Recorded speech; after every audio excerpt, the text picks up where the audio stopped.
que ustedes y sus familias se encuentren bien. Bueno, el día de hoy AmCham les va a presentar el seminario web COVID-19, escenario laboral post-cuarentena. Como expositores tendremos a Cristina Oviedo, consejera especialista en Derecho Laboral de Payet Rey Caubi Pérez Abogados, y Rafael Cox, Chief Legal Officer del grupo CMPC de Chile. CMPC es una compañía global con casi 100 años de historia que entrega soluciones sostenibles a sus clientes y consumidores. Su quehacer es la producción y comercialización de madera, celulosa, productos de embalaje, productos sanitarios de fuera del hogar y de papel tissue. Tiene presencia en 8 países de Latinoamérica y a través de sus filiales comercializa sus productos también en Norteamérica, Europa y Asia. Bueno, el temario del día de hoy es las prácticas laborales adoptadas en Chile en el marco del COVID-19, regreso de los colaboradores al centro de labores, medidas de seguridad y salud en el trabajo vinculadas a la reactivación de actividades, la revisión de los contratos de trabajo a plazo fijo y evaluación de personal en periodo de prueba, negociaciones colectivas en trámite. Bueno, dejo con ustedes a ambos presentadores. Muchas gracias. Hola, Cristina.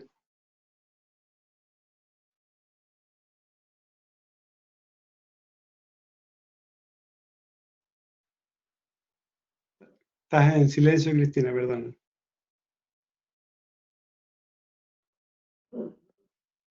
Te decía, hola, yo te ayudo con la presentación de las diapositivas. Tú inicias y luego continúo yo. Ok. No hay problema. Muchas gracias. Bueno, mucho gusto. Gracias por la invitación. Iba a decir que bueno estar ahí, pero la verdad que no. Estoy en mi casa, como pueden ver. Me invitaron a contar un poco cómo ha sido la experiencia de trabajo del CMPC durante esta crisis en el marco de las medidas que el gobierno chileno ha dictado, que son algo diferentes a lo que se ha implementado en Perú y que nos ha permitido, al menos respecto del CMPC, poder funcionar y por lo tanto, como lo que se plantea como el regreso a las operaciones es de alguna forma como nosotros hemos estado operando, al menos aquí en Chile, desde hace 40 días. Entonces, le agradezco, como le decía, la invitación. Me parece necesario darle cierto contexto, marco, respecto a qué medidas implementó Chile para enfrentar esta pandemia, que de alguna forma es la que nos ha permitido operar, y de ahí comentarles cómo nos hemos organizado. Al igual que todo el hemisferio sur, tuvimos la oportunidad de ver en cómo el hemisferio norte está siendo afectado por esto y con anticipación poder prepararnos. Obviamente hay países que se prepararon mejor que otros y adoptaron medidas las que estimaron convenientes. En el fondo, en el caso de Chile, lo que se hizo fue, en este aspecto es igual prácticamente a toda Latinoamérica, en la que se decretaron medidas de control y medidas excepcionales de poderes al Ejecutivo, particularmente para poder enfrentar mejor la crisis. Aquí se dictaron estado de catástrofe, que básicamente le permite al gobierno utilizar a las Fuerzas Armadas como soporte para el control del orden público, al mismo tiempo poder requisar bienes en caso de ser necesario y principalmente restringir ciertas libertades personales como puede ser reunión o movilización. También al decretarse emergencia sanitaria se le dieron poderes excepcionales a las autoridades de salud, lo que Salud empezó inmediatamente a dictaminar una serie de medidas de control y prohibiciones, en el fondo, para evitar los contagios. Y estas son más o menos similares a las que uno ha visto se han implementado en otros países. Se prohibieron reuniones masivas, no están funcionando ningún tipo de establecimiento educacional, se cerraron centros comerciales, se prohibieron eventos deportivos, como les decía, todos eventos masivos, y en fondo y un cierre de actividades bastante extendido, pero con una excepción importante, que es la que se dijo que no aplicaba esa restricción a aquellas empresas y a toda la cadena productiva de empresas que son necesarias para el abastecimiento de bienes de primera necesidad. y el concepto de primera necesidad no se extendió solo a bienes de salud, sino que también obviamente alimentación y consumos básicos. Entonces eso permitió que hubiese un grupo de empresas, un grupo de que pudiesen seguir funcionando, entre las cuales está CMPC, que como decía Ignacio en su presentación, en su cadena productiva incluye productos de higiene y consumo, como es para fuera del hogar y como es el papel tissue y productos sanitarios. Dentro de estas limitaciones que se implementaron por el gobierno chileno, también hay una diferencia con otros países, y que entiendo que es la principal con Perú, es que se establecieron cuarentenas, pero las cuarentenas no fueron ni generales, no son generales ni totales, sino que se estableció un concepto de cuarentenas móviles. Esto es que a través de testeos masivos se identifican lugares o zonas geográficas donde hay un foco mayor de contagio o donde hay una protección mayor de posibilidad de contagio, y respecto de esas zonas se decreta una cuarentena total, que implica que la gente no puede salir de sus casas y que se paralizan las actividades, con las excepciones que comenté anteriormente. Pero esas cuarentenas son esencialmente temporales, o sea, duran 7 o 15 días. En el fondo. Hay una que lleva 3 semanas, que es un caso muy particular, y además son en territorios acotados. En el fondo, para hacerle el ejemplo gráfico con el Perú, serían distritos. Imagínense que está en cuarentena San Isidro, pero no La Molina. Y después San Martín de Porres y no Miraflores, y así. Y eso se va definiendo por la Autoridad de Salud semana a semana, en el fondo. Ahora, eso, como les digo, implica a restricciones de que nadie puede salir de su casa. Yo particularmente estuve 3 semanas en que no podía salir de mi casa, donde estoy ahora, y eso se levantó y rige en otros lugares. Entonces, un poco entiendo que el escenario del Perú es que se va a ir moviendo desde una paralización total, como en el momento se decretó, a una paralización parcial, no sé si similar a la que comenté, pero en algo parecida. Y en ese sentido, podría ser interesante comentarles cómo como empresa nos organizamos y hemos funcionado en estos 40 y algo días en este escenario de restricciones. Entonces, yo diría que las definiciones de CMPC operaron bajo 3 principios, que son como 3 pilares. Y el primero de todo, naturalmente, son las personas. O sea, lo que mayor se buscó y se busca es el cuidado de las personas, y para eso se adoptaron una serie de medidas muy específicas. La primera es que para todo el personal no esencial para la operación, o sea, para el mantenimiento de las operaciones industriales, se decretó un teletrabajo obligatorio, no es opcional.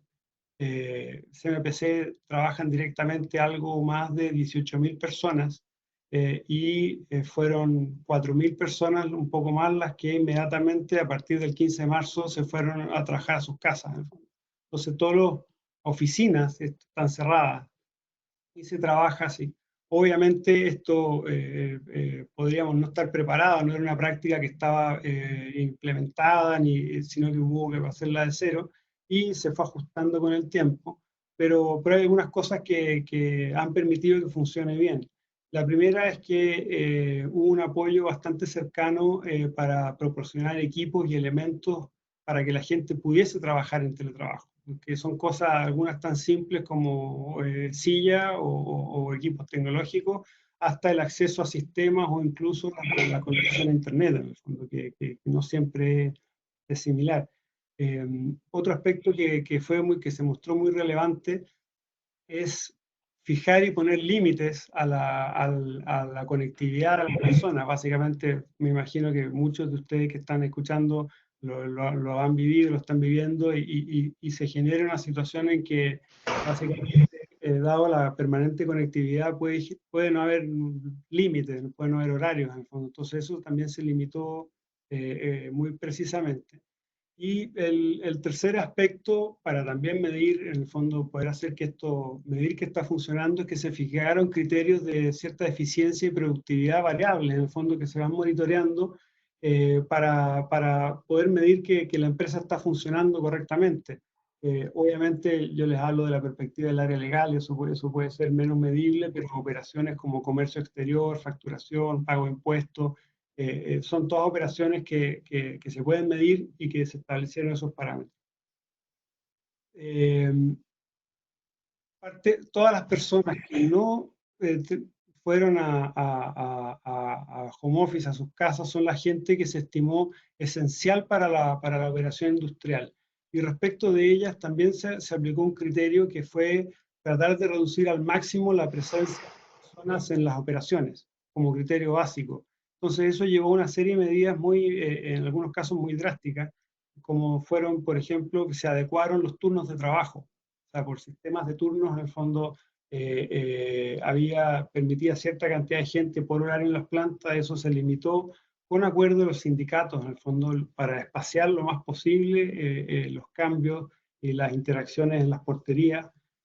También incluso se dejaron turnos de gente estableciendo sistemas de reemplazo por si había algún contagio, y eso significaba tener que enviar a cuarentena al grupo de personas que estaban en el turno de la operación, poder reemplazarlos por otras que en ese momento estaban en sus casas en el fondo y tratar de esa forma no interrumpirla. Medidas que son comunes en el fondo hoy día, como pueden ser la prohibición de visitas, la suspensión de viajes, eso obviamente se implementó del día 1. Y yo diría que lo más estricto y lo más, un poco como donde se ha sido más drástico, es la implementación muy exhaustiva de mecanismos y de medidas de protección.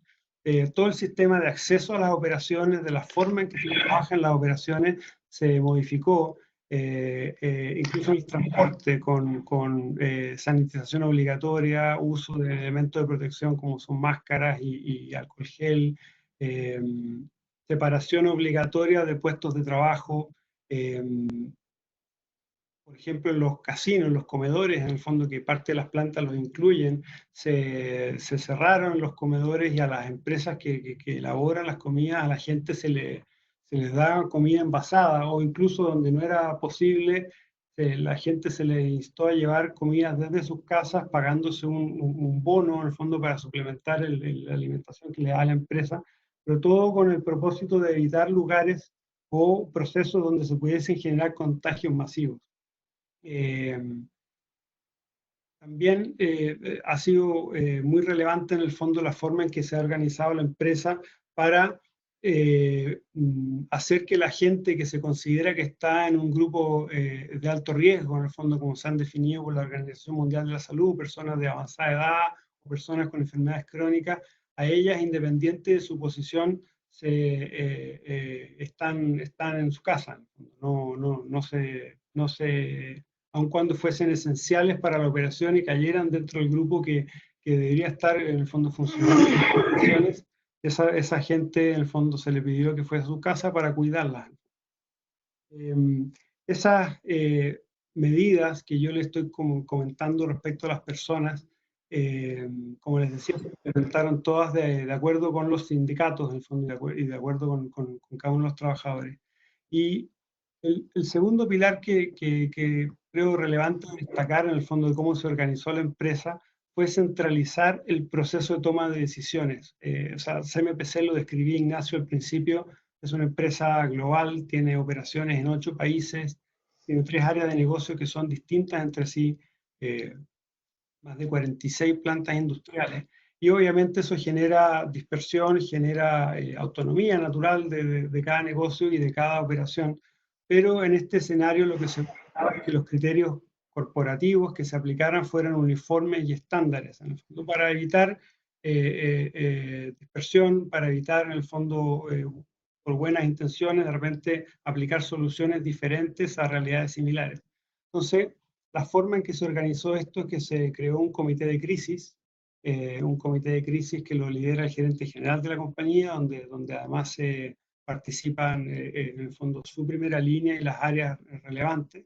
Y es un comité de crisis que sesiona diariamente desde el inicio.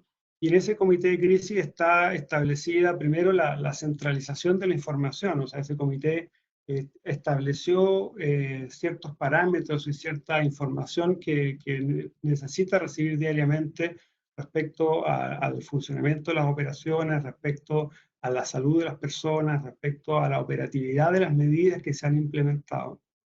Y al mismo tiempo, esa es instancia donde se van resolviendo cursos de acción que se van levantando naturalmente porque es muy difícil que a una operación tan grande y tan extensa todas las medidas, todas las circunstancias sean idénticas. Por lo tanto, se van generando situaciones, pero lo que se busca evitar es la creatividad, por decirlo de esta forma, o la aplicación de criterios disímiles. Entonces, en esa instancia donde se reporta, en el fondo, ciertos parámetros que se definieron, y es esa instancia la que define al mismo tiempo cursos de acción en cosas, todas estas decisiones que les comenté hace un momento, en el fondo del tema de los casinos o medidas de seguridad en las plantas, o en fin, las que mencioné, fueron definidas por este comité y transmitidas así.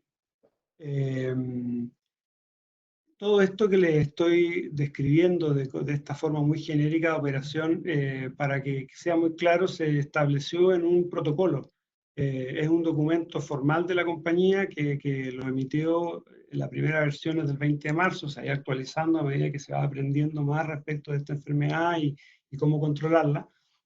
Y este protocolo se comunica en el fondo a toda la organización y no es voluntario, es carácter obligatorio de cumplir las medidas que ahí se señalan. Ustedes están viendo en la lámina que está mostrando Cristina, hay algunos conceptos que ahí se han incluido.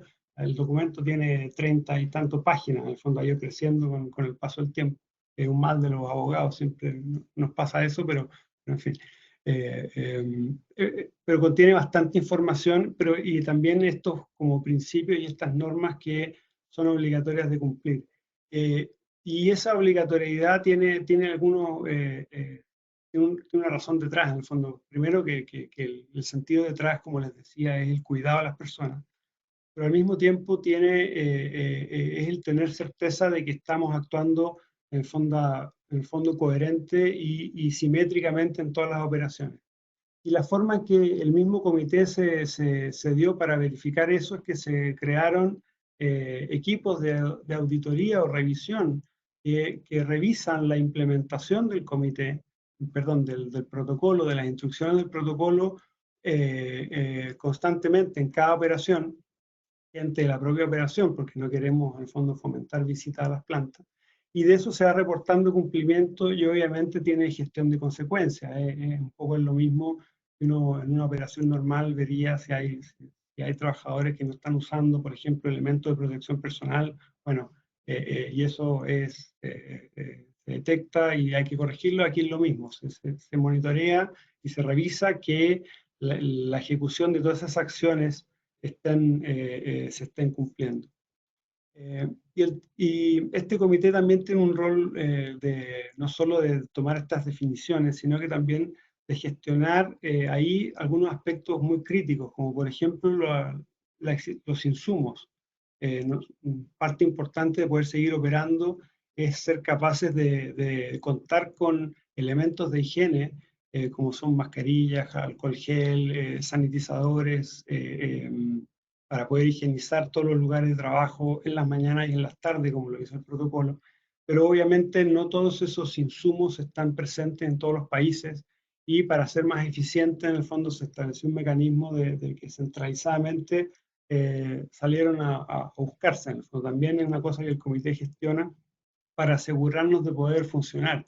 Está muy claro que sin contar con esos elementos es muy difícil poder operar, por cuanto es la protección de las personas, en el fondo, el principal driver. Y si eso no está, porque no se cuenta con mascarillas, con alcohol gel, con elementos de sanitización, la verdad que en lugares donde naturalmente se producen concentraciones de gente, se hace muy difícil poder operar.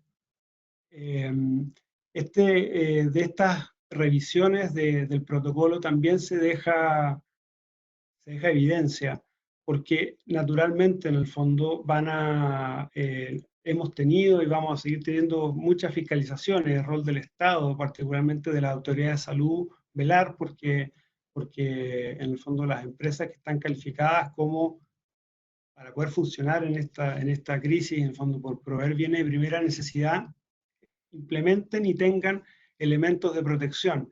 La autoridad ha definido, más como recomendado, en algunos casos ha definido obligatoriamente cuáles son esos elementos.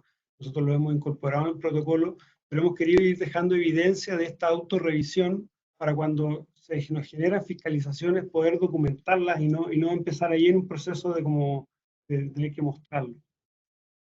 Yo les decía que un poco la estructura en que CMPC se organizó tenía el pilar de las personas, el pilar de la centralización en la decisión y un tercer pilar que ha sido básico es la comunicación. Ahora en la comunicación no me refiero hacia la sociedad, estoy hablando de comunicación interna. Desde el minuto uno, obviamente esto es una situación que nadie ha vivido, que genera obviamente tensión, emociones, hay incertidumbre, hay miedo, ansiedad, en fondo, una cantidad de cosas muy difíciles de manejar. Y se ha buscado también que la gente de la empresa, cada uno de los trabajadores esté primero contenido, en el fondo, tenga apoyo y al mismo tiempo tenga información de lo que está pasando a nivel de la empresa. Por lo tanto, hay distintas iniciativas, como han sido comunicaciones casi diarias del gerente general a toda la organización. También se han creado, al igual como el estudio, en el fondo, páginas web y otros elementos con información respecto a la enfermedad, del protocolo y recomendaciones. Se hicieron conversatorios, básicamente el gerente general y su primera línea, en el fondo, la gente se puede inscribir y a tener un conversatorio por estos mecanismos, en el fondo, pero en grupos reducidos donde puedan como plantear sus inquietudes, hacer preguntas, pero tratando de ser lo más transparente posible. Y al mismo tiempo se ha buscado tratar de dar apoyo no solo con elementos para trabajar, como lo comentaba, respecto del teletrabajo, o elementos de protección respecto de la gente que está en las operaciones, sino que también apoyo psicológico.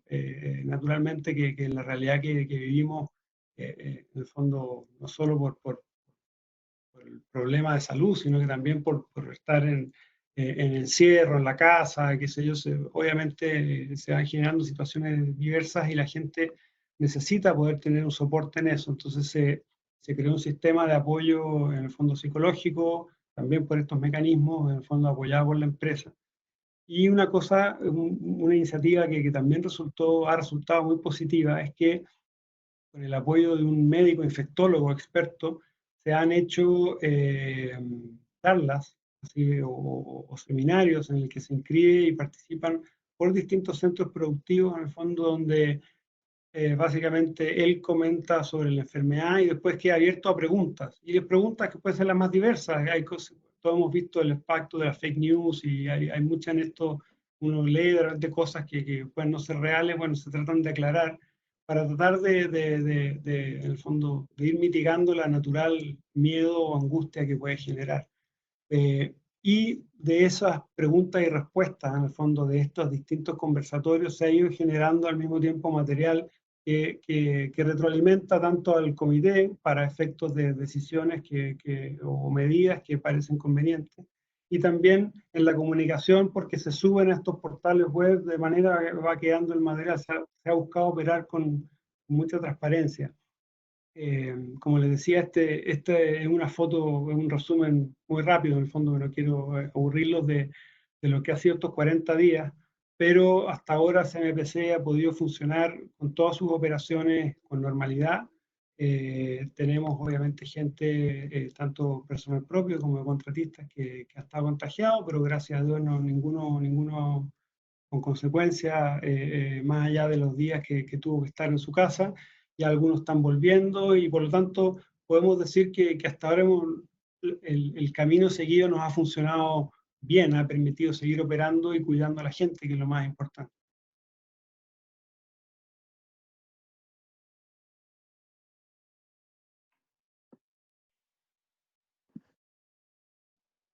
Gracias, Rafael, por tu exposición. Ahora, sobre la base de lo que ha establecido Rafael, que básicamente es a lo que nos moveremos nosotros aquí en el Perú, de acuerdo a lo que ha señalado el presidente en los últimos comunicados, en los últimos mensajes presidenciales, efectivamente lo que haremos es movernos a una cuarentena menos restringida, en la que se van a liberar ciertas actividades, ya más empresas van a poder operar, y esto sería a partir del 4 de mayo, es decir, del lunes que viene. Entonces, en esa línea, ha resultado súper interesante la exposición de él, porque nos ha ayudado a ver más o menos cuál será el panorama que enfrentaremos a partir del lunes 4 de mayo. Entonces, teniendo en cuenta la exposición de Rafael y lo que el presidente y en realidad el Poder Ejecutivo ha estado comunicando en estos últimos días, vamos a ver qué es lo que tendrían que tener en cuenta las empresas cuando retornen, digamos, esta nueva normalidad, y ciertas empresas empiecen a operar, lo que va a representar que sus trabajadores puedan acudir nuevamente al centro de trabajo a prestar servicios de manera física.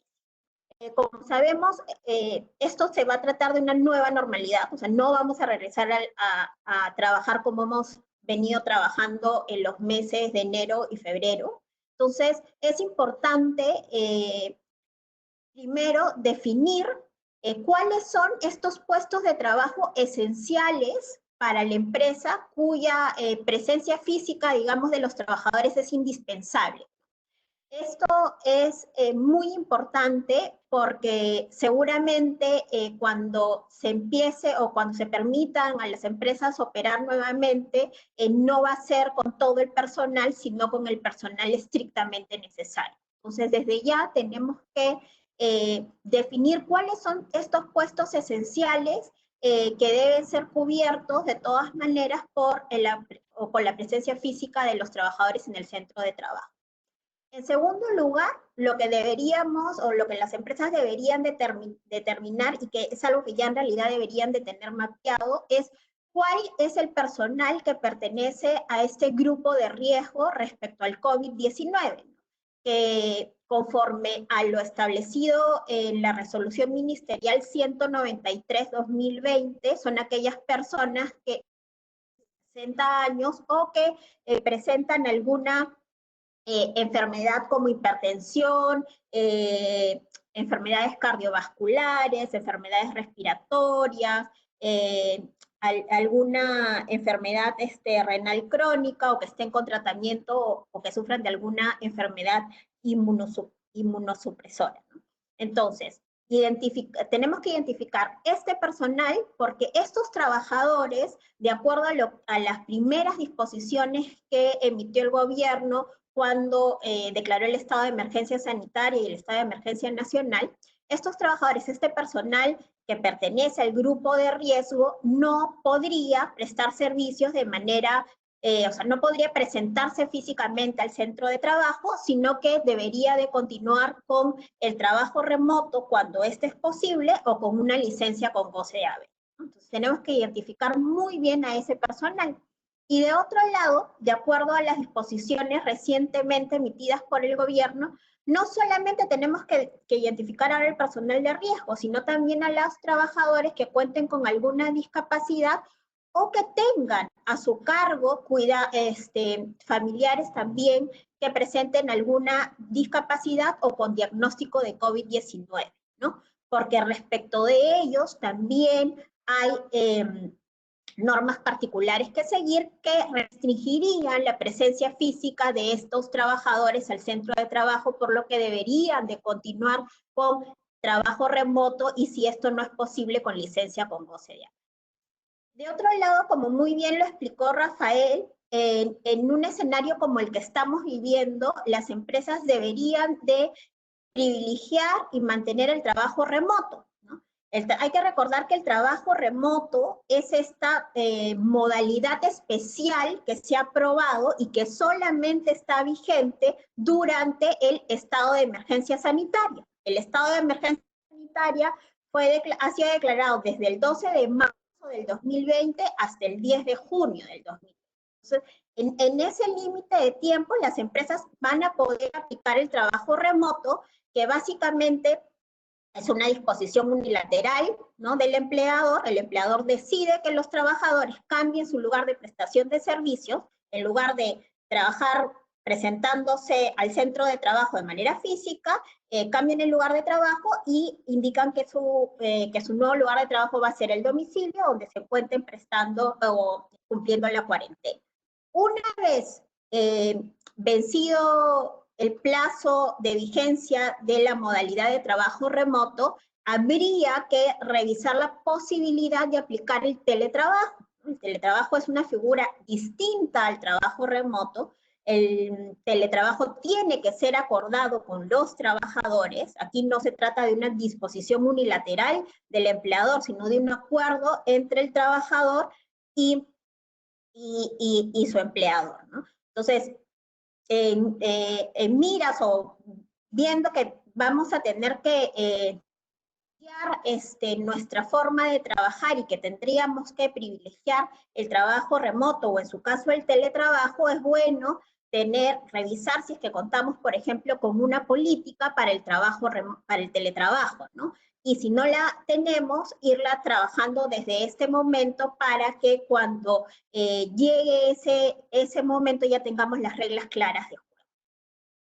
Y finalmente, lo que tendríamos que hacer también es elaborar protocolos escritos, ¿no?, que básicamente regulen el retorno de los trabajadores al centro de trabajo. Como lo ha dicho Rafael, ellos, por ejemplo, en MPC, todo un protocolo de más de 30 páginas en donde se regula de manera clara cuáles son las medidas preventivas que ha tomado la empresa para justamente mitigar el contagio del COVID-19 en el centro de trabajo. Otro tema que también tenemos que evaluar es la posibilidad de realizar un diagnóstico del COVID-19 a los trabajadores que vayan a retornar a su centro de trabajo y, en caso no sea posible, evaluar otra alternativa que sería que los trabajadores suscriban una declaración jurada en la que básicamente establezcan, en primer lugar, si han sufrido del COVID-19, si han estado diagnosticados, o si han estado, por ejemplo, algunos de sus familiares con los que han compartido la cuarentena han sido diagnosticados con el COVID-19, o si han regresado de provincias, por ejemplo, ahora que se está permitiendo la movilidad de personas en el interior del país, si han regresado del interior del país o de algún otro lugar con menos de 15 días de anticipación a su presencia física al centro de trabajo, y cualquier otra declaración que permita de alguna manera que deslindar algún tipo de responsabilidad a la empresa si es que este trabajador posteriormente presenta algún síntoma del COVID-19. Un tema muy importante también es limpiar y desinfectar todos los ambientes de trabajo, sobre todo de aquellas empresas que no han estado operando durante el periodo de cuarentena. Revisar el aforo también del ambiente, de todos los ambientes de trabajo, porque hay que cumplir con esta obligación de distanciamiento social de 1 metro, ¿no? Entonces hay que ver la forma de cumplir con esta disposición, justamente revisando los aforos y, de ser el caso, reacomodando los puestos de trabajo en estos ambientes. Hay que tener en cuenta también que durante la emergencia sanitaria los empleadores están facultados a modificar turnos y horarios de trabajo. Entonces, esto nos va a permitir, por ejemplo, establecer horarios de trabajo escalonados para que evitemos la aglomeración de personas al ingreso y salida del centro de trabajo. Y también es importante revisar cuáles son las formas a través de la cual nosotros o las empresas controlan la asistencia al centro de trabajo, ¿no? Si, por ejemplo, el registro de control de asistencia, que es una obligación que toda empresa debe cumplir, si este registro se hace a través de la huella digital, habría que revisar si esta sería la más idónea en este momento en el que estamos enfrentando el COVID-19. Luego de otro, tenemos que vamos a enfrentar una nueva forma de trabajar, y esta nueva forma de trabajar implica que se implementen todos aquellos programas que nos permitan ejecutar labores manteniendo el distanciamiento social, ¿no? Por ejemplo, instalar plataformas digitales de trabajo, incentivar las videoconferencias en lugar de las reuniones presenciales, chats internos de la empresa, promover las firmas digitales de los documentos laborales, todo aquello que nos permita cumplir con el distanciamiento social obligatorio y no tener este contacto directo entre el personal de la empresa. Un tema también importante a considerar es evaluar toda los ingresos del personal, ¿no? Estamos ante un escenario de crisis y es importante tener presente que podemos, durante la emergencia sanitaria y 30 días después de culminada esta, adoptar medidas alternativas como acuerdo de reducción de remuneraciones, acuerdo de reducción de jornada, otorgamiento de otros beneficios, con acuerdo de los trabajadores, todo aquello que permita enfrentar este momento de crisis. Todo acuerdo en realidad será válido, y sobre todo este punto es importante para aquellas empresas que, por ejemplo, no se les va a permitir una operación al 100% todavía, ¿no? Porque esta regreso a actividades va a ser un regreso paulatino. Entonces es importante revisar este tema. En el caso de las personas que van a continuar con trabajo remoto, es muy importante, ¿no?, establecer medidas de control y fiscalización del trabajo remoto. Y como bien lo dijo Rafael, también es importante respecto a estas personas, sobre todo, establecer mediciones de productividad y de eficiencia que sean realmente aplicables al trabajo remoto, que es diferente al trabajo físico, ¿no? Y que estas mediciones estén en continuo evaluación para ver si efectivamente cumplen con su objetivo. Entonces, es importante establecer estas medidas de control y fiscalización también respecto del trabajo remoto. Y finalmente, eso sería, o sea, respecto al retorno de los trabajadores al centro de trabajo y aquellos que van a continuar sus labores en trabajo remoto de acuerdo a lo establecido en las disposiciones. Un tema, digamos, particular a tener en consideración, y en línea lo que ha establecido Rafael, es establecer estos canales de comunicación. Es muy importante establecer canales de comunicación directos con los trabajadores y puntos específicos de contacto para que los trabajadores puedan resolver sus dudas, ¿no? Este tema ya estaba planteado, hay que tener en cuenta, en la resolución que se expidió al principio del estado de emergencia sanitaria, en donde se establecían aquellas guías a tener en consideración para prevenir la propagación del COVID-19. Ahí se establecía que las empresas deben establecer canales de comunicación y puntos de contacto específicos para poder absolver cualquier duda, ¿no? Y en esa guía también se estableció como recomendación, en realidad no era una obligación, lo establecido en esa guía no son obligaciones que deben ser cumplidas de manera obligatoria, digamos, por las empresas, pero digamos hay recomendaciones que es importante seguir. Se estableció la posibilidad de que las empresas puedan elaborar un plan comunicacional y que este plan sea elaborado juntamente, o sea, lo elabora Recursos Humanos conjuntamente con el Comité de Seguridad y Salud en el Trabajo, ¿no? La idea de este plan es incluir todas las medidas de prevención que deben de adoptar los trabajadores en el centro de trabajo para evitar la propagación del COVID-19, sobre la base de información oficial del gobierno. Y además estableció como recomendación la preparación y difusión de mensajes para prevenir esta enfermedad entre los trabajadores. Esta difusión se estableció que podría realizarse a través de cualquier medio. Siempre es importante que hay que tener en cuenta el distanciamiento social obligatorio, ¿no? Entonces, en tal sentido sería mejor que esa información sea difundida a través de intranet o plataformas digitales, y si van a hacerse reuniones que se hagan en un ambiente abierto o que esté correctamente ventilado y con el aforo que permita cumplir con el distanciamiento de un metro de distancia, ¿no? Y finalmente esta guía también contempló la obligación de promover las prácticas saludables que difunde el MINSA para evitar justamente la propagación de este virus. Normas de seguridad y salud en el trabajo, específicamente a la fecha, no hay una norma establecida o promulgada por el gobierno que establezca aquellas obligaciones mínimas que tenga que cumplir el empleador o los empleadores para prevenir el contagio del COVID-19.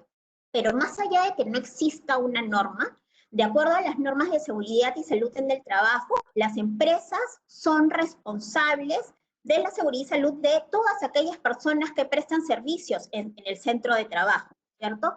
No solamente estamos hablando de los trabajadores directos, sino de todos aquel personal que presta servicios, por ejemplo, a través de empresas contratistas, empresas de intermediación laboral, sin importar la naturaleza del vínculo. El empleador es responsable de la seguridad y salud en el trabajo de todos aquellos que se encuentren dentro de la esfera del centro de trabajo. En tal sentido, es importante que estemos preparados con aquellas, o sea, estemos preparados y que establezcamos de manera correcta y anticipada aquellas medidas que nos van a ayudar a prevenir el contagio del COVID-19 cuando se reinicien las actividades y los trabajadores vayan a prestar servicios al centro de trabajo, ¿cierto? Entonces, como dijimos, es muy importante que estas medidas de prevención, como en realidad todas las medidas que adopte la empresa en el marco de esta coyuntura, identifiquen los grupos vulnerables. Estamos hablando de los trabajadores de riesgo, de las personas con discapacidad y de las personas que tengan a su cargo familiares con discapacidad, ¿no? Es importante que se establezca un plan de acción escrito que las empresas puedan implementar en caso se identifiquen casos confirmados o sospechosos de COVID-19, ¿no? En este plan se deberían de seguir las recomendaciones de las autoridades sanitarias, que básicamente lo que involucra es aislar a la persona que es sospechosa o que ha contraído el COVID-19, en este caso en el centro de trabajo, aislarlo, que esta persona acuda a su domicilio o al centro de salud más cercano de ser el caso, de acuerdo a los síntomas que presenta, y asimismo la empresa tendría que aislar a todos los trabajadores que estuvieron en contacto directo con esta persona sospechosa de COVID-19, además de implementar rápidamente un plan de limpieza y desinfección de las áreas de trabajo, ¿no? En tercer lugar, es bueno establecer un comité. Rafael nos hablaba de un comité específico que ha implementado su empresa, que es el comité de crisis, en el que básicamente se evalúa diariamente, según nos comentaba él, toda la información relacionada con el COVID-19, con el funcionamiento de la empresa, el estado de salud de los trabajadores, y sobre la base de esa información se toman acciones cada vez que corresponda para mitigar la propagación del COVID-19. Entonces sería bueno establecer dentro de las empresas un comité que podría ser el mismo comité también de seguridad y salud en el trabajo en caso lo tenga, ¿no? Un tema súper importante es la actualización de los documentos de seguridad y salud en el trabajo. Recordemos que por ley las empresas están obligadas a tener o a contar con documentos esenciales de seguridad y salud en el trabajo que deberán ser actualizados a la luz de los nuevos riesgos a los que estarán presentes los trabajadores con relación al COVID-19 y a las nuevas obligaciones también vinculadas a esta enfermedad.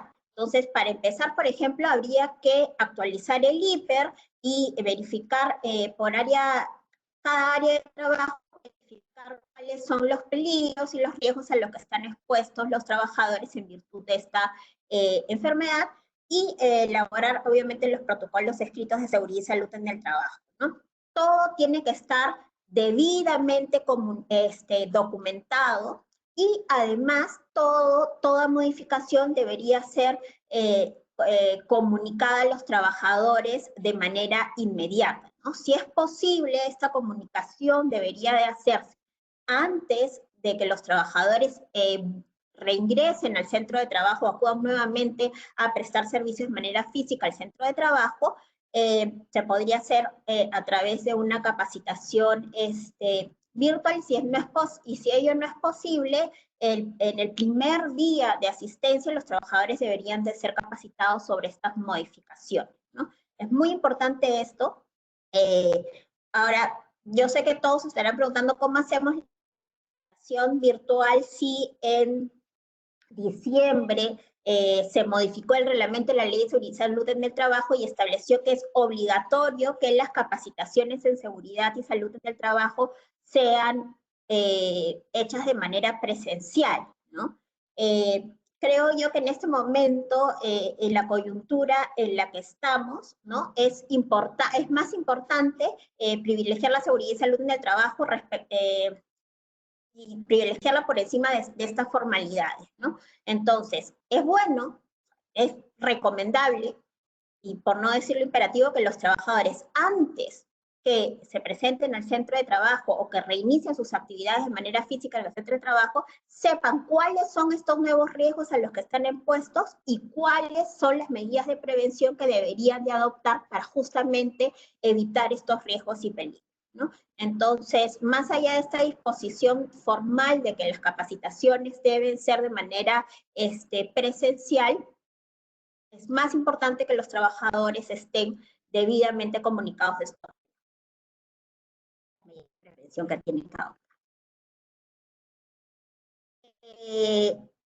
En la empresa brinde transporte a su personal, ya sea por medios propios o a través de la contratación de terceras empresas, es importante que también se adopten las medidas necesarias para prevenir el contagio en este traslado de los trabajadores al centro de trabajo.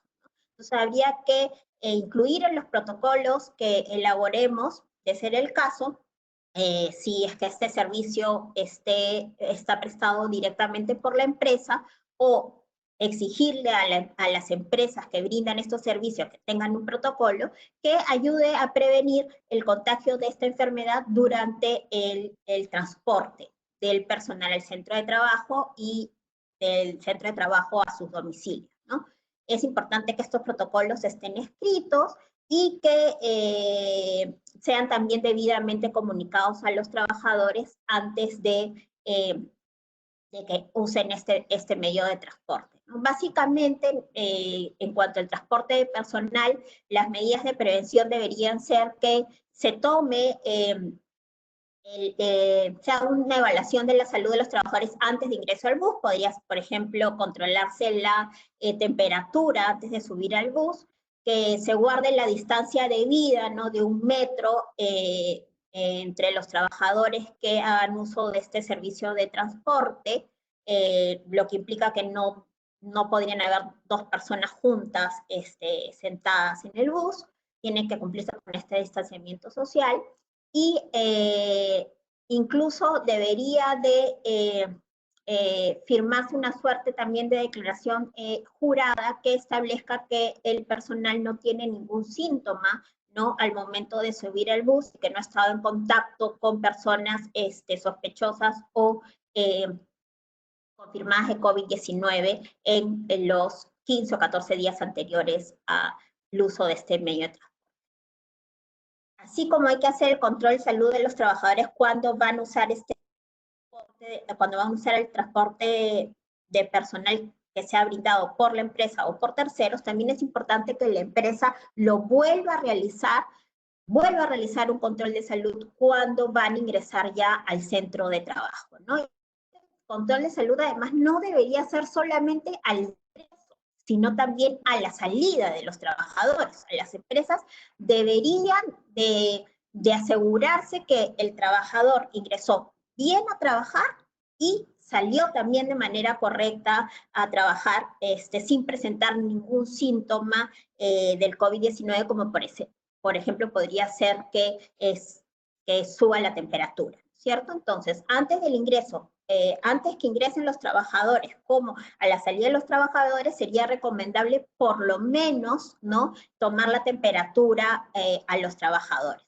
Asimismo, al ingreso al centro de trabajo, es muy importante que los empleadores verifiquen que el trabajador ha llegado portando su mascarilla, ¿no?, y que en ese momento se quite la mascarilla y la empresa le otorga una nueva mascarilla que vaya a usar dentro del centro de trabajo, ¿no? Todas estas medidas de control de la salud de los trabajadores deben de estar debidamente documentadas, y estos lineamientos que deben de seguir los trabajadores deberían de también constar en los protocolos que elabore la empresa. Y es muy importante establecer que si un trabajador presenta síntomas, no debe ingresar al centro de trabajo, sino que se le debe recomendar regresar a su domicilio, ¿no?, o acudir al centro de salud más cercano de acuerdo a los síntomas que presenta.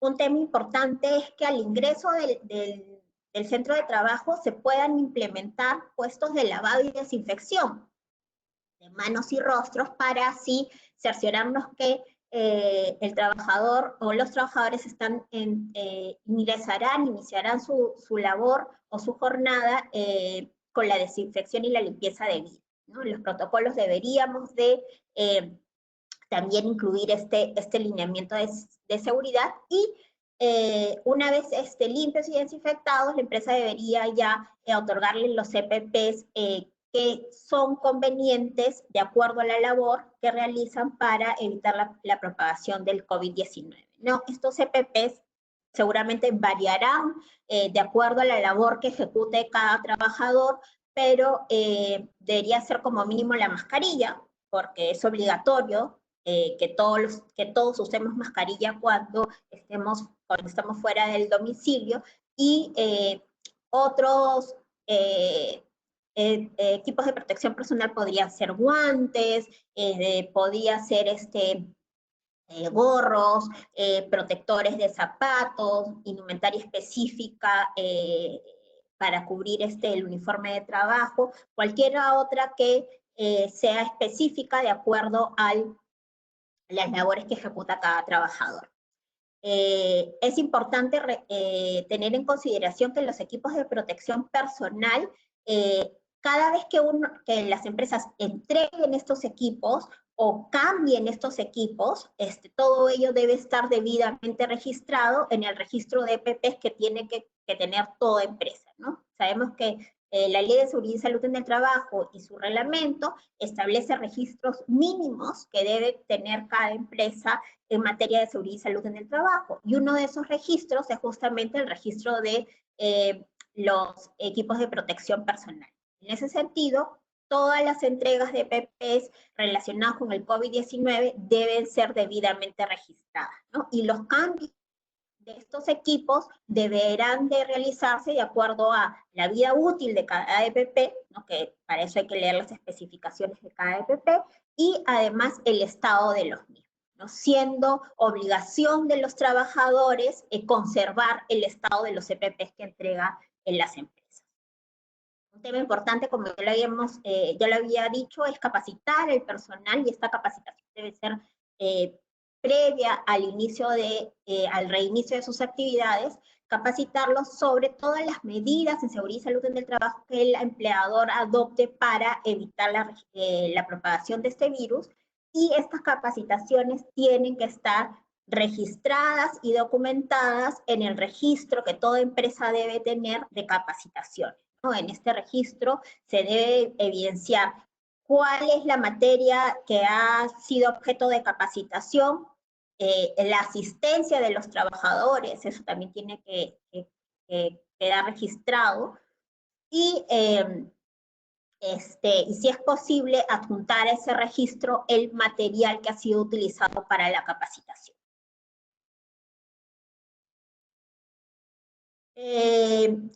Evidentemente, en esas capacitaciones tenemos que incluir capacitaciones vinculadas al uso correcto y mantenimiento del equipo de protección personal que otorgue la empresa a los trabajadores.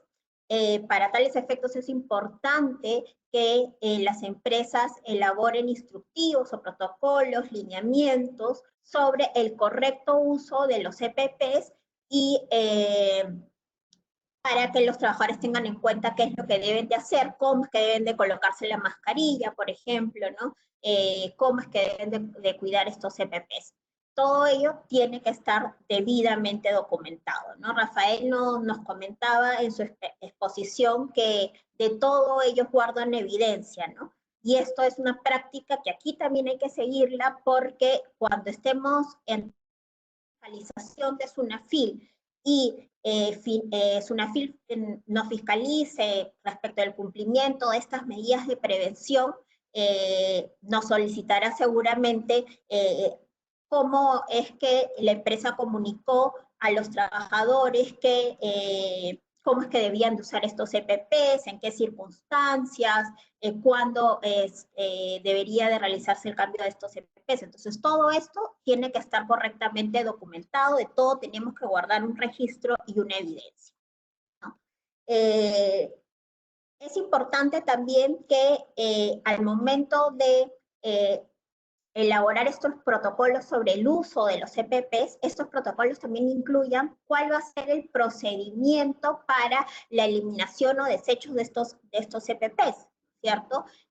Porque estamos hablando de material en el que probablemente o seguramente el contagio de virus será muy factible si es que no se desecha de manera correcta. Entonces hay que implementar protocolos también para la correcta eliminación de los EPPs y de estos EPPs, y que el personal de limpieza que vaya a encargarse de eliminar estos residuos sólidos también debe de tener lineamientos específicos que seguir para el desecho de estos EPPs. En cuanto a las áreas sociales de la empresa, por ejemplo, estamos hablando de comedores, salas de reuniones, habría que evaluar la posibilidad, o sea, de cerrar estas áreas en caso la empresa no pueda controlar que en estas áreas se propague el virus, el COVID-19, o en todo caso reducir el aforo, ¿no? Para cumplir con este distanciamiento social de 1 metro. Y la creación de turnos también escalonados que permitan cumplir con este aforo reducido. Entonces, es muy importante tener en cuenta esto, porque en estos espacios sociales seguramente es mucho más fácil que el virus se contagie entre los trabajadores, ¿no? Además, en caso se sigan usando estos espacios sociales, sería recomendable que se instalen puestos de lavados y desinfección al ingreso y salida de de estas áreas para evitar así la propagación del virus, para acomodar las mesas y las sillas de acuerdo a este aforo reducido y también para respetar la distancia de 1 metro, ¿no? Para todo esto tendríamos que contar con lineamientos que deben ser debidamente comunicados a los trabajadores, si es posible, antes del inicio de sus actividades. Es importante que los trabajadores sepan sobre su derecho de alejarse de cualquier situación de trabajo que ellos consideren peligrosa. Esto es un derecho que les asiste de acuerdo a la Ley de Seguridad y Salud en el Trabajo y de su reglamento. En el caso de los trabajadores que vayan a tener contacto con público en caso esto no sea posible de reducirse, de eliminarse este contacto, habría que tener protocolos específicos para esta situación, porque seguramente esos trabajadores van a estar más expuestos a la propagación del virus. Entonces, estos trabajadores deberían de seguir medidas de seguridad y salud mucho más estrictas que el resto del personal.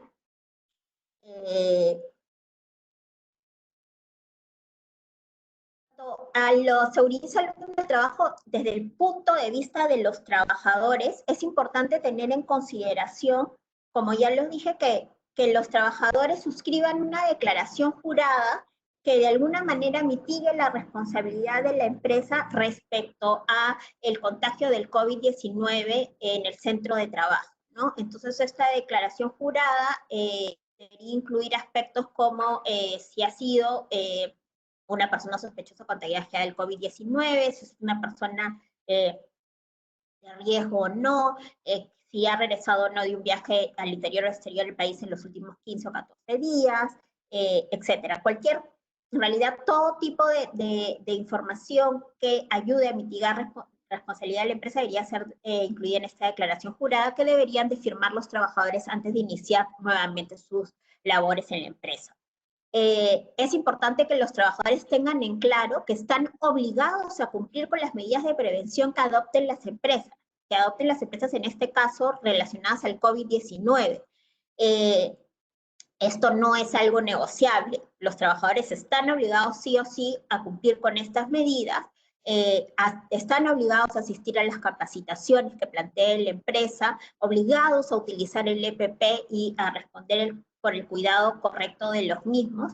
En tal sentido, cualquier incumplimiento de los trabajadores relacionados con las medidas de prevención que puedan adoptar las empresas es perfectamente sancionable. Las empresas podrían o deberían sancionar disciplinariamente a los trabajadores que incumplen con esta medida, de acuerdo a la gravedad del incumplimiento, ¿no? Podría hablarse desde una amonestación verbal hasta incluso el despido en caso hayan puesto en grave riesgo su seguridad o la seguridad y salud de otros de sus compañeros de trabajo, y debería de guardarse un registro de las sanciones disciplinarias, ¿no? Es importante, repito, nuevamente contar con la evidencia de todo, porque va a ser la única manera que las empresas acrediten que han cumplido con su obligación de prevenir el contagio de este virus en el centro de trabajo. Y asimismo, en ese sentido, es la única manera que va a tener la empresa de poder limitar sus responsabilidades, ¿no? Recordemos que en materia de seguridad y salud en el trabajo, en caso de las empresas incumplan cualquier norma de seguridad y salud en el trabajo, se abren 3 frentes, ¿no? En primer lugar, SUNAFIL, que podría imponer una multa o podría sancionar a las empresas, y recordemos que de acuerdo a las modificaciones que recientemente dadas en temas de seguridad y salud en el trabajo, se habla de sanciones pecuniarias, pero también de sanciones que involucran el cierre del centro de trabajo. Entonces es muy importante tener en cuenta este aspecto, pero la responsabilidad de la empresa no se limita a estas sanciones que podría imponer SUNAFIL, sino también que estamos hablando de que los trabajadores podrían entablar o iniciar demandas para lograr una indemnización por daños y perjuicios, en caso el incumplimiento de la empresa ocasione una grave afectación a su salud, y además estamos hablando de hasta responsabilidad penal, ¿no? Entonces es muy importante que toda medida que las empresas adopten para prevenir el contagio de este virus y así asegurar la seguridad y salud de los trabajadores, cuente con la evidencia correspondiente, ¿no? Y finalmente es importante que los trabajadores tengan en claro que tienen que reportar a la empresa en caso presenten cualquier síntoma del COVID-19 o que algún familiar que viva con ellos presente estos síntomas o haya sido declarado como un caso confirmado del COVID-19 para que la empresa pueda en ese momento activar todos los protocolos que tenga para este caso en específico. Ya de los temas de seguridad y salud en el trabajo, un tema importante a tener en consideración respecto al reinicio de las actividades es la revisión de los contratos de trabajo. Estamos, como les decía, ante un escenario de crisis y en este escenario hay que evaluar todas las posibilidades con las que cuenta una empresa para hacer frente a esta crisis, ¿no? Entonces, tenemos que revisar los contratos de trabajo a plazo fijo al personal que está en periodo de prueba para evaluar si efectivamente vamos a necesitar a este personal y de no ser así, cuáles son las medidas o las alternativas con las que cuenta la empresa para poder terminar las relaciones laborales a plazo fijo respecto del personal que está en periodo de prueba, ¿no? Entonces sería bueno revisar los contratos de trabajo a plazo fijo, revisar si estos cuentan con una causa objetiva y legal que sustente de manera correcta la contratación laboral del personal. Revisar, por ejemplo, también si hemos establecido cláusulas resolutorias dentro del contrato de trabajo que podrían activarse en caso ya no requiramos a este personal de acuerdo a las actividades o a las necesidades empresariales de cada empresa. Un tema importante que no se está mirando en este momento, pero que vamos a tener que empezar a mirar una vez que se reinicien las actividades, es qué pasa con las negociaciones colectivas que tenemos en trámite, ¿no? Hace unos días, conversando con Rafael, nos comentó que en Chile había un proyecto de ley que establecía la posibilidad de que las negociaciones colectivas en trámite se suspendan y que se prorrogue la vigencia del convenio colectivo, digamos, anterior, ¿no? Por un periodo determinado y que incluso se suspenda también las elecciones de los nuevos representantes sindicales, ¿no? Entonces, eso me pareció súper interesante y si bien es cierto, no hay un proyecto de ley en ese sentido aquí en el Perú, sería bueno conversar con los sindicatos, tener el acercamiento con los sindicatos para proponerles, en la medida de lo posible, repetir el convenio colectivo anteriormente vigente y que se encontraba vigente y así de alguna manera tener un alivio respecto a las negociaciones colectivas, ¿no? Y sin perjuicio de eso, sería conveniente que las empresas soliciten un nuevo informe económico financiero a la Autoridad Administrativa de Trabajo en caso este informe haya sido emitido con anterioridad al periodo de cuarentena, ¿no? Porque una cosa fue la situación económica financiera de una empresa antes de la cuarentena y otra será la situación luego de la cuarentena, sobre todo de aquellas empresas que no han estado operando al 100% o que no han realizado actividad alguna durante el periodo de cuarentena.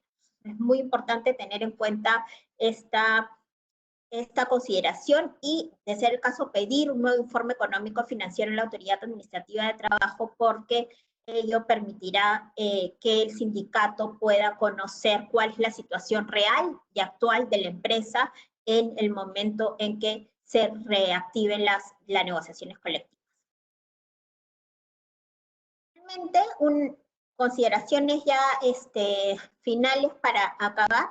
Como bien dijo Rafael, el objetivo de esta reanudación de actividades debe ser la protección de la salud de los trabajadores, ¿no? Él nos comentaba que el primer pilar que ha tenido en cuenta su empresa para seguir operando dentro de o durante el periodo de cuarentena, durante esta crisis del COVID-19, han sido las personas. Y efectivamente ese debería ser también nuestro objetivo cuando reanudemos las actividades, proteger la seguridad y la salud de todos los colaboradores respecto al contagio del COVID-19, ¿no?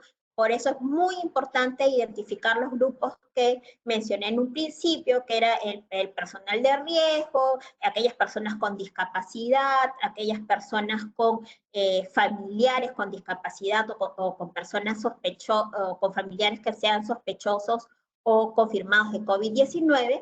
Y asimismo, para cumplir con este objetivo, también es muy importante que las empresas, en la medida de lo posible, mantengan y promuevan el trabajo remoto o el teletrabajo en caso de ser el caso, en caso se extienda el trabajo remoto.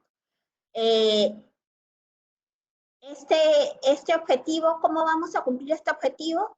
Fortaleciendo las medidas de seguridad, que es lo que les he comentado en esta presentación. Es muy importante que, más allá de que el gobierno adopte o no medidas mínimas en temas de seguridad y salud en el trabajo, las empresas ya nos aboquemos a trabajar estas medidas preventivas, porque finalmente va a ser responsabilidad de cada empresa en caso se presenten daños a la salud de los trabajadores y estos daños puedan ser imputados a alguna falta de cumplimiento de sus deberes de prevención de la seguridad y salud de los trabajadores que tiene todo empleador. Entonces, es muy importante fortalecer las medidas y en caso el gobierno en un futuro cercano adopte o promulgue normas que establezcan medidas mínimas en materia de seguridad y salud en el trabajo, adecuar o revisar las medidas que ya tenemos y ver si cumplen con ese contenido mínimo o no. Ya les he dicho en el primer punto que es importante que las empresas eviten que todos los trabajadores asistan al centro de trabajo y que se privilegie, por lo tanto, el trabajo remoto o el teletrabajo de ser el caso. Y finalmente, fiscalizar, ¿no? Es muy importante no quedarnos únicamente en adoptar las medidas, en contar con protocolos, en contar con lineamientos sobre seguridad y salud en el trabajo, sino que las empresas tienen la obligación de fiscalizar que estas medidas que hemos adoptado en la realidad se cumplan, ¿no? Y en esa línea, por ejemplo, me pareció súper interesante lo que nos comentó Rafael, que ellos han implementado equipos de auditoría y de revisión que justamente lo que hacen es evaluar el cumplimiento de los protocolos que se han dictado dentro de la empresa y además se deja evidencia de estas auditorías y de estas revisiones que hacen justamente para demostrarle a las autoridades fiscalizadoras, en caso de alguna fiscalización, que ellos han cumplido no solamente con adoptar o con contar con estos documentos escritos, sino que día a día están fiscalizando que estas medidas se cumplen. Bueno, esto sería todo de mi parte. Vamos a leer algunas preguntas y contestarlas. Algunas de las preguntas que han dejado por el chat. Rafael, no sé si tú tienes alguna pregunta que ya hayas ido leyendo y que quieras responder mientras que voy revisando yo las preguntas. Claro, puedo mirarlo. Obviamente, Cristina, hay una realidad diferente en términos de regulaciones, pero hay una pregunta específica respecto a las personas con discapacidad o también otra relacionada a personas que de alguna manera debiesen por sus funciones estar en la operación, pero por alguna situación personal, que puede ser discapacidad u otra, no puede ejercerla y no puede funcionar en el teletrabajo. Nosotros en esos casos lo que hemos hecho es básicamente que esa persona está en su casa, no la hemos expuesto al riesgo en el fondo, y si no puede desarrollar sus funciones por teletrabajo, bueno, no puede, o sea, no vamos forzar, no se ha forzado una situación que no se podría dar, sino que se ha dejado a esa persona, en el fondo, en su casa,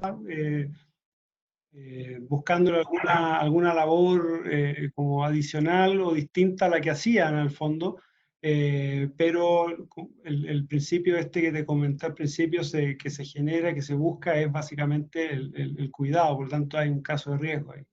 Y había una pregunta específica, la entendía a la empresa, pero así que me atrevo a comentarla respecto a la eventual afectación o el impacto en producción y en porcentaje de ventas.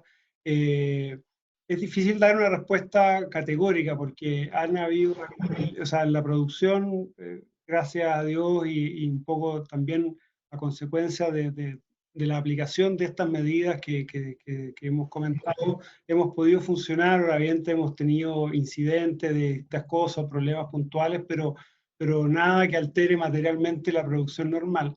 Y respecto a la venta, yo creo que uno distinguiría del tipo de producto. Tenemos distintas líneas en el fondo. Obviamente en una situación como esta, los productos de higiene se han vendido mucho, ha crecido enormemente. Obviamente son más necesarios, la gente los busca y además se genera una situación, especialmente de querer un poco,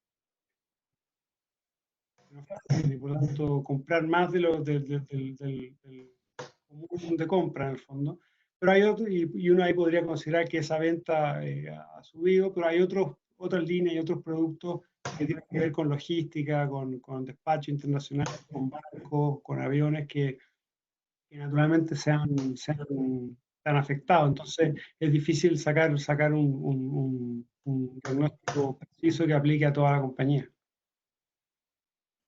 Perfecto. Aquí he encontrado una pregunta que nos dice si finalizó el estado de emergencia no se puede continuar con el trabajo remoto o si se puede continuar y si luego de eso sería aplicable el teletrabajo. Efectivamente, como el trabajo es una modalidad de trabajo que aquí en el Perú se ha establecido especialmente para el COVID-19, el plazo de vigencia que se ha establecido para esta medida excepcional es el estado de emergencia sanitaria, ¿no? Que va del 12 de marzo al 10 de junio del 2020. Es más largo que, digamos, que el periodo de cuarentena en el que estamos ahorita.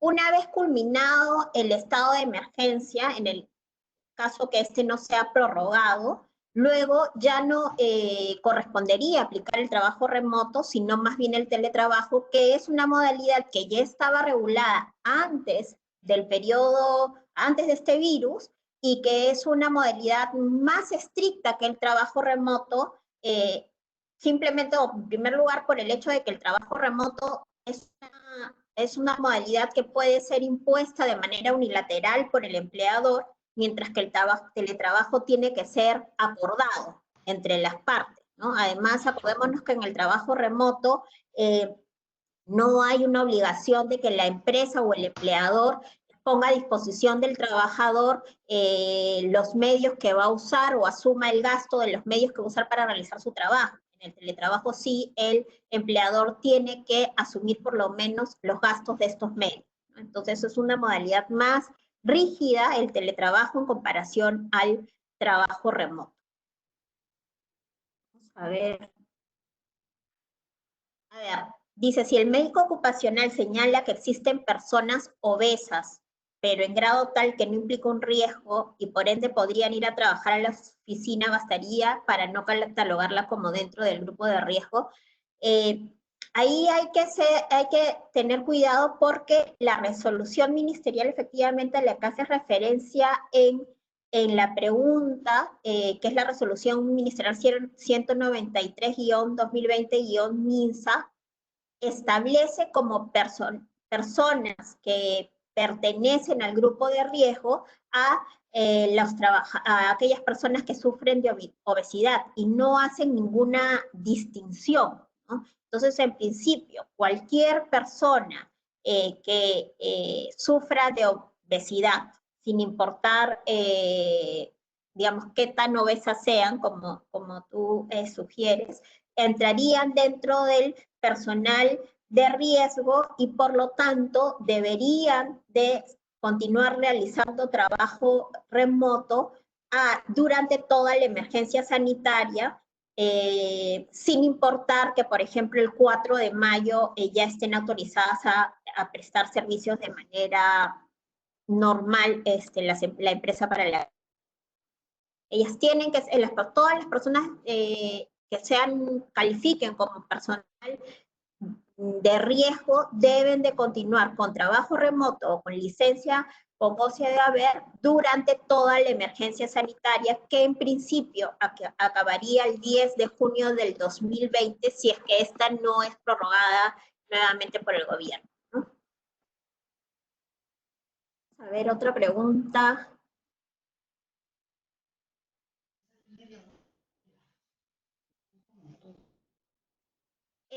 De repente, Rafael, tú nos vas a comentar si están aplicando alguna medida de seguridad de información para el trabajo remoto o el teletrabajo en tu empresa, alguna medida en particular.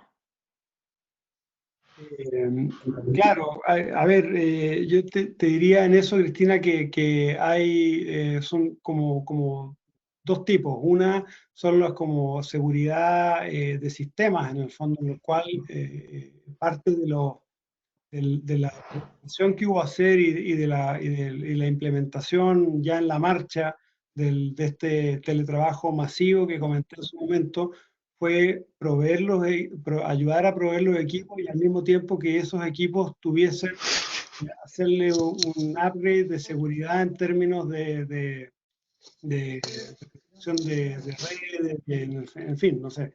También en la comunicación se ha hecho mucho énfasis en el fondo aspectos en consejos prácticos de seguridad respecto a mails o manejo de información.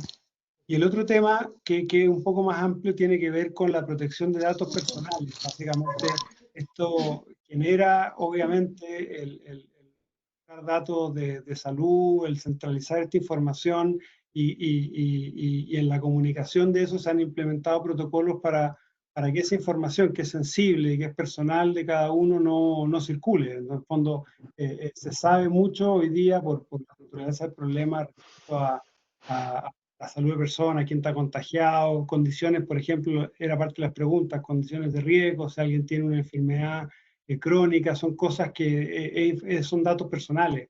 No obstante, se han obtenido para efectos de un mayor como control y evitar como contagio, pero se han adoptado protocolos para evitar que esa información circule en el fondo, porque se entiende que es personal.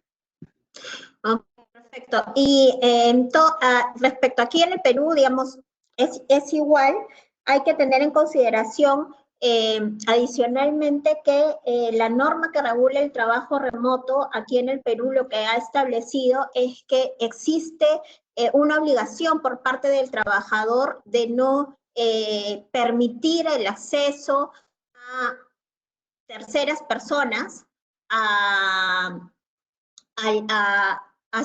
los equipos a través de los cuales brinda el trabajo remoto o a la información que proporcione la empresa para el cumplimiento de su trabajo remoto.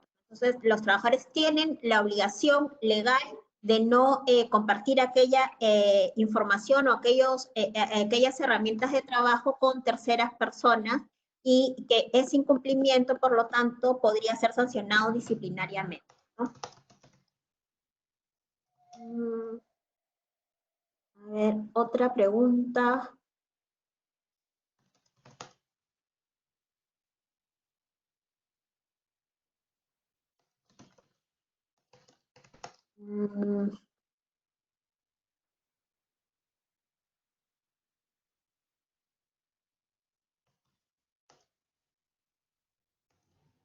Dice, nos preguntan que tienen 4 personas que el médico ocupacional determinó que son personas de riesgo, ¿no? Por la actividad no pueden realizar trabajo remoto, tampoco licencia con goce de haber compensable.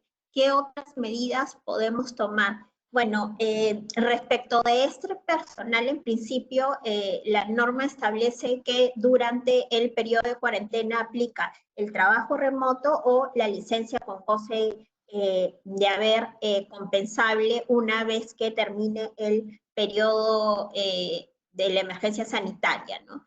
Medidas alternativas, bueno, todo acuerdo entre el empleador y el trabajador es válido, ¿no? Entonces, podríamos hablar de acuerdos, por ejemplo, de reducción de remuneración, que en la medida de lo posible debería de estar debidamente sustentado, ¿no? En caso, por ejemplo, se trate de una empresa que está afrontando una crisis económica, esta sería el sustento y el acuerdo sería válido.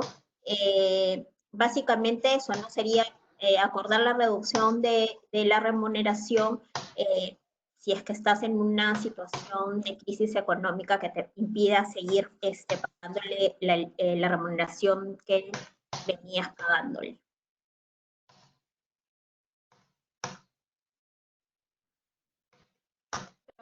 Nos preguntan sobre el sector turismo, protocolos necesarios en caso de aerolíneas y hoteles. Es que en realidad respecto del sector turismo, lo que tengo que comentar es que se están trabajando protocolos específicos en este sector de temas de seguridad y salud en el trabajo. ¿No? Hay proyectos ya avanzados, por ejemplo, para el caso de restaurantes, que son empresas que van a poder, en principio, reiniciar actividades a partir del 4 de mayo, y así lo van a hacer respecto de todas estas actividades críticas y que son las más afectadas en esta coyuntura. Entonces, protocolos específicos van a salir respecto de estas materias, en materia de seguridad y salud en el trabajo, respecto a estos sectores en particular, ¿no? En eso está trabajando, digamos, el gobierno.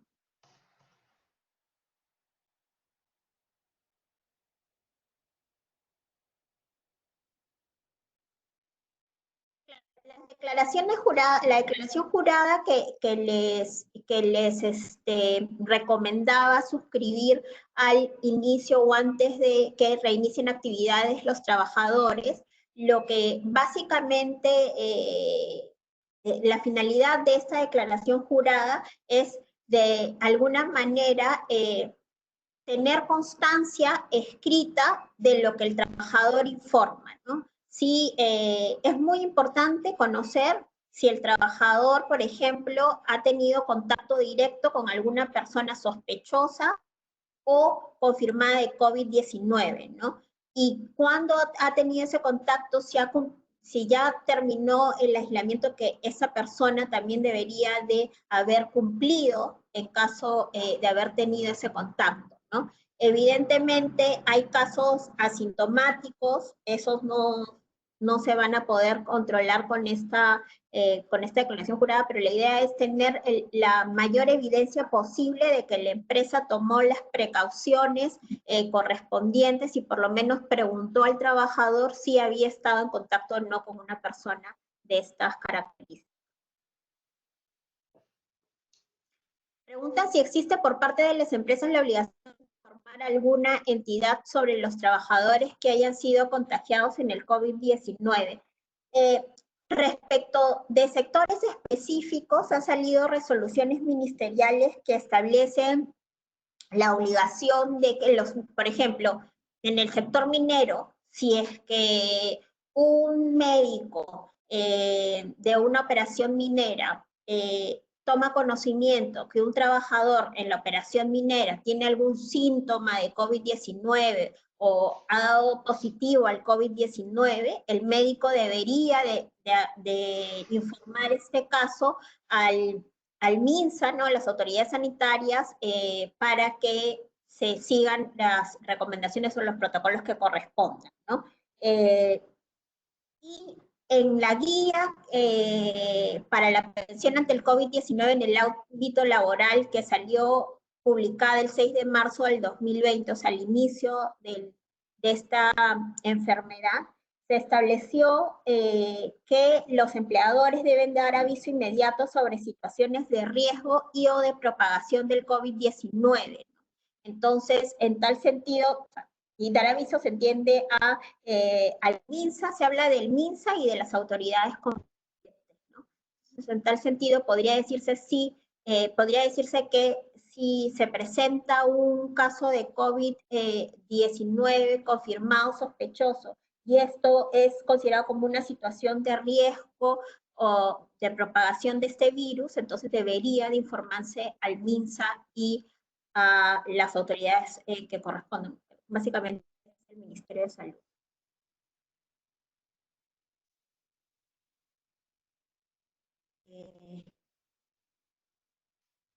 Vamos a contestar dos preguntas más.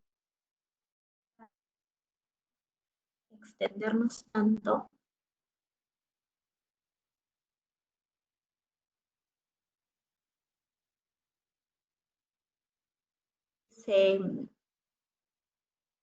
A ver, consulta. Teníamos una figura parecida al teletrabajo con otro nombre, porque en el teletrabajo hay una serie de obligaciones que debe implementar el empleador.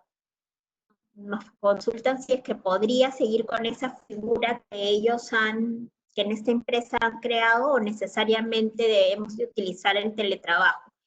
Habría que, no sé cuál es la modalidad que se ha implementado en la empresa, pero digamos, habría que revisarla para ver si en la realidad es un teletrabajo que no cumple, digamos, con las disposiciones legales, o es una modalidad completamente distinta, ¿no? Pero habría que tener cuidado y en todo caso revisar el protocolo, ¿no? Porque podría pasar que la autoridad inspectiva, SUNAFIL, te establezca que en realidad estás ante un teletrabajo que no cumple con las exigencias legales que se establecen para esta modalidad de trabajo, y por lo tanto podría ser sancionada por estos incumplimientos.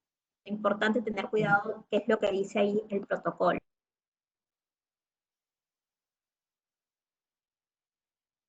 Finalmente, la última pregunta sobre las capacitaciones. ¿Recomienda solo el registro de asistencia o deben estar firmadas por los asistentes? En cuanto a las capacitaciones en materia de seguridad y salud en el trabajo, se tiene que dejar registro de la materia objeto de la capacitación, de los asistentes a la capacitación, o sea, quiénes asistieron a la capacitación, qué trabajadores, quién la brindó también, y el material que se usó en la capacitación. Normalmente son estos aspectos los que los inspectores fiscalizan al momento de verificar si la empresa ha cumplido o no con las capacitaciones en materia de seguridad y salud en el trabajo, ¿no? Recordemos que son 4 como mínimo las capacitaciones en seguridad y salud en el trabajo que deben de ser brindadas a los trabajadores en cada año calendario. ¿Tienes alguna pregunta más o algún comentario adicional que quieras No, pues solo creo que ha sido muy completo, solo de repente decir que obviamente esto es una expresión chilena que uno va tocando de oído, en el sentido de que, como les decía al principio, esto no lo ha vivido nadie desde que esté vivo. En el fondo es una cosa nueva para todos, uno aprende a mirar experiencias de otros, y que pueden ser positivas o negativas, y cosas buenas pueden evolucionar, pero lo relevante creo es mantener el norte muy claro. Entonces, si uno lo tiene fijo, que es, como les decía, protección a las personas, cierta centralización de información y al mismo tiempo comunicación muy transparente hacia la gente, al menos eso permite tener, ayuda a tomar decisiones complejas porque se van presentando todos los días. Entonces, solo quería como agregar eso.